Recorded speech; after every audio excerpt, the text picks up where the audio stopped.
வணக்கம், நான் Guna Mathivanan, simply current அஃபேர்ஸ்னுடைய ஃபவுண்டர் டைரக்டர். இன்னைக்கு நம்மளுடைய கரண்ட் அஃபேர்ஸ் கிளஸ் சீரீஸில் ரொம்பவே இன்ட்ரெஸ்டிங்கான 2 இம்பார்ட்டன்ட் டாப்பிக்கை நம்ம பார்க்க போகிறோம். டாபிக்குள்ளே போகிறதுக்கு முன்னாடி நம்ம ப்ரிலிமினரி எக்ஸாமுக்கு எக்கனாமி, என்வாயன்மெண்ட், ஜியோகிரஃபி இதை ரிவைஸ் பண்ணுறதுல உங்களுக்கு ஒரு சப்போர்ட் தேவைப்பட்டுச்சுன்னா எங்களுடைய குயிக் ரிவிஷன் ப்ரோக்ராமை நீங்கள் கன்சிடர் பண்ணலாம். இங்கே இந்த 3 சப்ஜெக்டையுமே 15 hours ஈச், ஒவ்வொரு சப்ஜெக்ட்டுக்கும் 15 hours நம்ம ஒரு குயிக்காக ரிவைஸ் பண்ண போகிறோம்.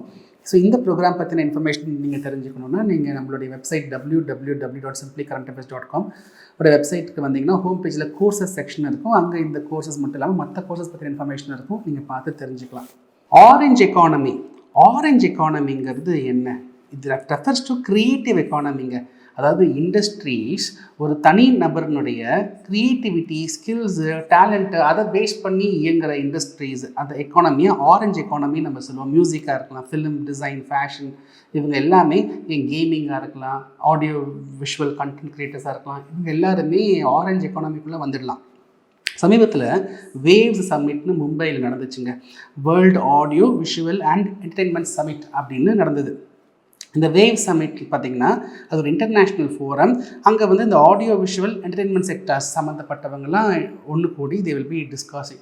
இதில் பிரைம் மினிஸ்டரும் கலந்துக்கிட்டு அவர் சொன்னார், இந்தியா பார்த்திங்கன்னா ஒரு booming orange economy, so content creators all over the world இந்தியாவில் டெவலப் பண்ணுங்கள் அப்படின்னு அவர் மென்ஷன் பண்ணார். நம்மளுடைய பட்ஜெட்லேயுமே ஃபினான்ஸ் மினிஸ்டர் பார்த்திங்கன்னா இந்த ஆரஞ்ச் எக்கானமி பற்றி ஸ்பெசிஃபை பண்ணியிருந்தாங்க. ஸோ இந்தியாவில் 2030 கிட்டத்தட்ட 20 லட்சம் ஏவிஜிசி ப்ரொஃபஷனல்ஸ் தேவைப்படுறாங்க. ஏவிஜிசிங்கிறது animation, visual effects, gaming, comics, ஓகேங்களா? இந்த ஏவிஜிசி கிரியேட்டர்ஸ் தேவைப்படுறாங்க. இந்த ஏவிஜிசி எல்லாமே ஆரஞ்ச் எக்கானமிக்குள்ளே தான் வருது.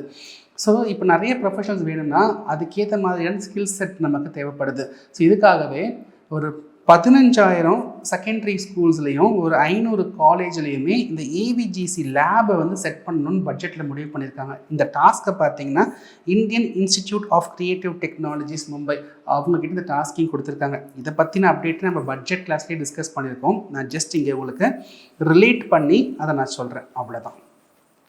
Right. Minimum import price, minimum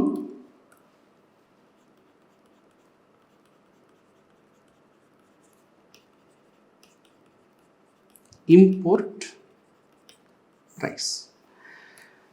ஒரு எக்ஸாம்பிள் எடுத்துக்கலாம். இந்தியாவில் ஸ்டீல் 1 கிலோ 1000 ரூபான்னு வச்சுக்கலாம். சைனாவில் அதே ஸ்டீல் 1 கிலோ 500 ரூபான்னு வச்சுக்கலாம். அப்போது நம்ம சைனா ஸ்டீலை இம்போர்ட் பண்ணோன்னு வச்சுக்கோங்களேன், அது சீப்பாக தானே இருக்கும். ஏன்னா 500 ரூபா தானே, நீங்கள் டேக்ஸ் எல்லாம் போட்டால் கூட எவ்வளோ விலையிட போகுது. இந்தியன் ஸ்டீலு 1000 ரூபா, சைனீஸ் ஸ்டீலு 500 ரூபா. அப்போ இங்கே இந்தியாவில் யாராவது கன்ஸ்ட்ரக்ஷன் ஒர்க்கில் இருக்கிறவங்க, அவங்களுக்கு ஏதாவது நான் குணா வீடு கட்ட போகிறாரு, அவருக்கு ஸ்டீல் தேவைப்படுதுன்னா அவர் இந்தியன் ஸ்டீல் வாங்காமல் சைனீஸ் ஸ்டீலை வாங்க போகிறாரு. இதனால் டொமஸ்டிக் ஸ்டீல் சப்ளையர்ஸ், உள்நாட்டு ஸ்டீல் உற்பத்தி பண்ணுறவங்களுக்கு பெரிய பாதிப்பு ஏற்பட்டுரும். அவங்களால சர்வே பண்ண முடியாது, ஏன்னா சைனீஸ் ஸ்டீல் ரொம்ப சீப்பாக இருக்குது. ஸோ இந்த மாதிரி சுச்சுவேஷனில் இந்த இம்போர்ட்டை நம்ம குறைக்கணும் ஆர் தடுக்கணும். அப்போ தான் நம்ம டொமஸ்டிக் ஸ்டீல் சப்ளையர்ஸ், டொமஸ்டிக் சப்ளையர்ஸை நம்ம பாதுகாக்க முடியும். இதுக்கு நம்ம டேக்ஸ் போடலாம், அது ஒரு வழி. அதிகமாக டேக்ஸ் போட்டோன்னு வச்சுக்கோங்களேன், உங்களுக்கு அதன் மூலிமா காஸ்ட்லி ஆகிடும். இன்னொரு வழி இருக்குது. Ministry of commerce and Industries என்ன பண்ணுவாங்கன்னா, இந்த மாதிரி மினிமம் இம்போர்ட் ப்ரைஸ்னு ஒன்று போடுவாங்க. அவங்க என்ன சொல்லுவாங்க, சைனீஸ் ஸ்டீல் 500 ரூபாவாக இருக்கலாம், ஆனால் இங்கே இருக்கிற இந்தியன்ஸ் நீங்கள் இம்போர்ட் பண்ண போகிறீங்க அந்த ஸ்டீல் அப்படின்னா 500 ரூபாய்க்குலாம் இல்லை, இங்கே குறைஞ்சது 1000 ரூபாய்க்கு நீங்கள் வாங்கணும் அப்படின்னு ஒரு ப்ரைஸ் ஃபிக்ஸ் பண்ணுவாங்க. எம்ஐபி 1000 rupees per kgன்னு ஃபிக்ஸ் பண்ணுவாங்க. அப்படின்னா சைனாக்காரன் 500 ரூபாய்க்கு விற்கிறதுக்கு முன் வரலாம், சரிங்களா? ஆனால் நம்ம அது 500 ரூபாய்க்கு வாங்க முடியாது, 1000 ரூபாய் கொடுத்து தான் நம்ம வாங்க முடியும்.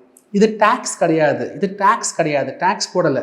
டேக்ஸ்லாம் மினிஸ்ட்ரி ஆஃப் ஃபினான்ஸ் தான் போட முடியும், இங்கே டேக்ஸ்லாம் போடலை. Ministry of commerce and Industries என்ன பண்ணுறாங்கன்னா, இப்படி ஒரு ப்ரைஸை ஃபிக்ஸ் பண்ணுறாங்க. ஸோ இந்த பணம் சைனீஸ் கம்பெனிக்காரர் தான் போகுது. அவன் 500 ரூபாய்க்கு விற்கிறது ரெடியாக இருக்கான். ஆனால் நம்ம இந்தியன் கவர்மெண்ட் என்ன சொல்கிறாங்க, அதெல்லாம் இல்லை, நீ இந்தியன்ஸ் நீ வாங்க போகிறேன்னா 1000 ரூபாய் கொடுத்து வாங்கிக்கோ அப்படின்னு சொல்கிறாங்க. ஸோ இதனால் என்ன ஆகிடுதுன்னா, இந்தியன்ஸுக்கு அந்த ஸ்டீல் விலை காஸ்ட்லி ஆகிடுது. ஸோ ஒரு ஃபேர் ப்ளே ஆகிடும். இதனால் இந்தியன் டொமஸ்டிக் ஸ்டீல் சப்ளையர்ஸ் பாதிப்புக்கு உள்ளாக மாட்டாங்க. இதுதான் இந்த மினிமம் இம்போர்ட் ப்ரைஸினுடைய சாராம்சம், ரைட்? இது ஒரு டேக்ஸ் பேரியர் இல்லைங்க, ஒரு நான் டேரிஃப் பேரியர். அதை நீங்கள் மைண்டில் வச்சுக்கோங்க. டேக்ஸ் போடலை, இங்கே டேக்ஸ் போடாமல் ப்ரைஸை மட்டும்தான் நம்ம இன்க்ரீஸ் பண்ணுறோம். இதே கான்செப்ட் தான் மினிமம் எக்ஸ்போர்ட் ப்ரைஸ். கொஞ்சம் கதையை மட்டும் மாற்றிடலாம். இந்தியாவில் ஆனியன் வெங்காய உற்பத்தி ரொம்ப கம்மி ஆயிடுச்சுங்க. ஸோ ஒரு பகுதி வெங்காயத்தை நம்ம வந்துட்டு இந்தியாவுக்குள்ளேயே விற்கிறோம், ஒரு பகுதி வெங்காயத்தை நம்ம எக்ஸ்போர்ட் பண்ணிக்கிட்டு இருக்கோம். ஆல்ரெடி ப்ரொடக்ஷன் கம்மி ஆகிடுச்சு. ப்ரொடக்ஷன் கம்மியானதுனால வெங்காய விலைவாசி ஏறிடுச்சு. இந்த சமயம் பார்த்து நான் நிறைய எக்ஸ்போர்ட் பண்ணேன்னு வைங்களேன், இன்னுமே வெங்காயத்தினுடைய அவைலபிலிட்டி நம்மளுடைய நாட்டுக்குள்ளே கம்மியாயிடும், விலை இன்னும் அதிகமாகும். அப்போ இந்த மாதிரி சமயத்தில் இந்த ஆனியன் எக்ஸ்போர்ட்டை தடுக்கிறதுக்காக நம்ம ஒரு விலை வச்சுக்கலாமா? ஆனியன் வந்துட்டு ஒரு கிலோ 100 ரூபான்னு வச்சுக்கலாம். வெளிநாட்டிலேருந்து வாங்குறாங்கன்னு வச்சுப்போம். டக்குன்னு என்ன பண்ணுவாங்க, ministry of commerce and industries minimum export ப்ரைஸ்னு ஒன்று போடுவாங்க. போட்டு 500 ரூபா பெர் கிலோன்னு போட்டுருவாங்க. அப்படின்னா நம்ம ஆளுங்க 100 ரூபாய்க்கு தான் விற்க ஆசைப்படுறாங்க. ஆனால் கவர்மெண்ட் என்ன சொல்லுது, 100 ரூபாய்க்குலாம் இல்லை, நீ 500 ரூபாய்க்கு தான் விற்கணும் அப்படின்னு சொல்லிடுவாங்க. அப்போ என்ன ஆகிடுது, வெளிநாட்டில் இருக்கிறவங்களுக்கு, சைனாலேயோ இல்லை மற்ற நாட்டில் இருக்கிறவங்களுக்கோ, என்னடா இது 100 ரூபாய்க்கு விற்றுட்டு இருந்த வெங்காயத்தை 500 ரூபாய்க்கு விற்கிறாங்க, விலை அதிகமாகிடுச்சுன்னா அவங்க வாங்க மாட்டாங்க. அப்போ நம்ம எக்ஸ்போர்ட் ரெஸ்ட்ரிக்ட் ஆகுது இல்லையா, ஏன்னா காஸ்ட்லி ஆகிடுங்கிறதுனால மற்ற நாட்டுக்காரங்க வாங்குறது இல்லை, நம்ம எக்ஸ்போர்ட் ரெஸ்ட்ரிக்ட் ஆகிடுது. அதனால் ஆனியனுடைய எக்ஸ்போர்ட் கம்மியாகி உள்நாட்டிலேயே ஆனியன்ஸ் அதிகமாக கிடைக்கிற சிச்சுவேஷன் வரும். அப்போது விலைவாசி கொஞ்சம் கண்ட்ரோல் பண்ண முடியும். ஸோ நம்ம என்ன புரிஞ்சுக்கணுன்னா, மினிமம் இம்போர்ட் ப்ரைஸ் பார்த்திங்கன்னா அது டொமஸ்டிக் ப்ரொடியூசர்ஸுடைய இன்ட்ரெஸ்ட்டை ப்ரொடெக்ட் பண்ணுது, பாதுகாக்குது.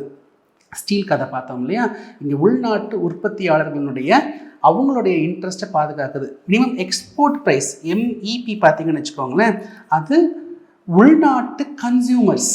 ஏன்னா நம்ம அன்பாட்டு எக்ஸ்போர்ட் பண்ணிட்டே இருந்தோம்னா விலைவாசி இங்கே வெங்காயம் கம்மியாயிடும், விலைவாசி அதிகமாகிடும். அப்போ இங்கே இருக்கிற வெங்காய அளவை அதிகப்படுத்தணும்னா நான் எக்ஸ்போர்ட்டை ஸ்டாப் பண்ணணும். இதெல்லாம் ஏன் பண்ணுறேன், நம்ம நாட்டில் இருக்கிற டொமஸ்டிக் கன்சியூமர்ஸுடைய இன்ட்ரெஸ்ட்டை பாதுகாக்கிறதுக்காக. ஸோ அதுக்காக வர்றது தான் மினிமம் எக்ஸ்போர்ட் ப்ரைஸ். சரிங்களா? இம்போர்ட் ப்ரைஸ் வந்துட்டு ப்ரொடியூசர்ஸை பாதுகாக்கும், எக்ஸ்போர்ட் ப்ரைஸ் பார்த்தீங்கன்னா உங்களுக்கு கன்சியூமர்ஸை பாதுகாக்கும். ரெண்டுமே non tariff barrier, Ministry of commerce and Industries. ரைட்டுங்களா? அவங்களுக்கு கீழே பார்த்தீங்கன்னா டைரக்டர் ஜெனரல் ஆஃப் ஃபாரின் ட்ரேட்னு இருப்பாங்க, அவங்க தான் அதை இம்போஸ் பண்ணுவாங்க. ரைட், நம்ம நடத்தின டாபிக் உங்களுக்கு நல்லா புரிஞ்சிருக்குன்னு நம்புகிறேன். என்ன ஃபீட்பேக்னாலும் கமெண்ட் செக்ஷனில் கொடுங்க. உங்கள் ஃபீட்பேக் தான் எனக்கும் என் டீமுக்கும் ஒரு நல்ல மோட்டிவேஷனாக இருக்கும். ரைட், உங்களை அடுத்த வீடியோவில் சந்திக்கிறேன். அது வரைக்கும் பை ஃப்ரம் குணா மரிவாணன்.